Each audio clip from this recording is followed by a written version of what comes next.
My name is Lauren Roselle, and this is my wife, Jan Roselle, and these are our two sons, Jesse and Richie Roselle. Several years ago, Jan and I paid an attorney $5,000 so that we could ensure the same benefits for our family that heterosexual couples receive for the price of a marriage license, as low as $45 in some counties. The rights we paid for include the right to visit one another in the hospital and make decisions for each other in a medical emergency, and the right to inheritance so that if something should happen to one of us, our family would not be rendered homeless or lose the belongings and financial investments we now share.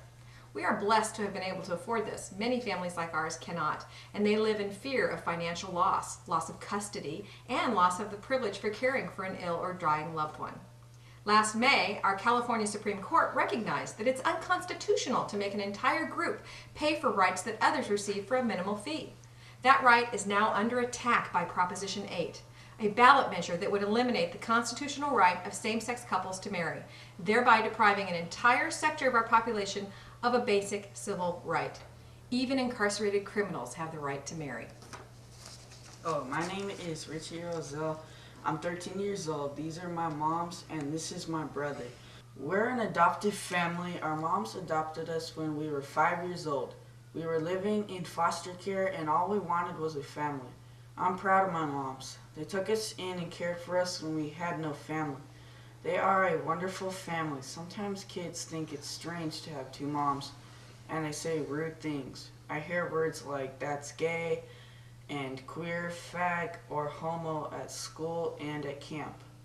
They don't know anything about my family, like we love to go to baseball games and Disneyland together. It hurts my feelings when people say homophobic things because I love my moms, and like any other kid, I want my parents to be respected. Proposition 8 affects kids like me because marriage is a way of making a family and helping other people recognize your family. The right to marry means respect. It means that my family is just a regular family, which we are. My name is Jan Roselle. This is my family. Lauren and I have been together for 15 years. In 1998, we had a ceremony that was not legally recognized. In 2005, we were married in Vancouver, British Columbia. Most developed nations in our world recognize some form of gay marriage. We were married in Vancouver, British Columbia. Most developed nations in our world recognize some form of gay marriage. Google it. It hasn't eroded the sacred state of marriage in those countries. As of 2004, more than 70,000 children in California were being raised by gay couples. That number continues to climb.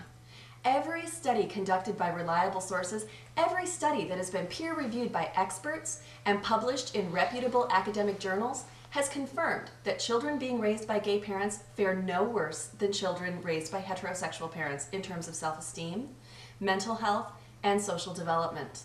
The ads in favor of Proposition 8 say that churches will lose their tax-exempt status if they refuse to marry gay couples. First off, churches don't refuse to marry people. Religious leaders make decisions in accordance with their interpretation of their organization's policies.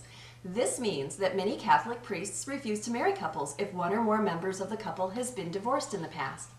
It is legal to get a divorce in our country. The Catholic Church does not lose their tax-exempt status because a priest refuses to marry divorced people.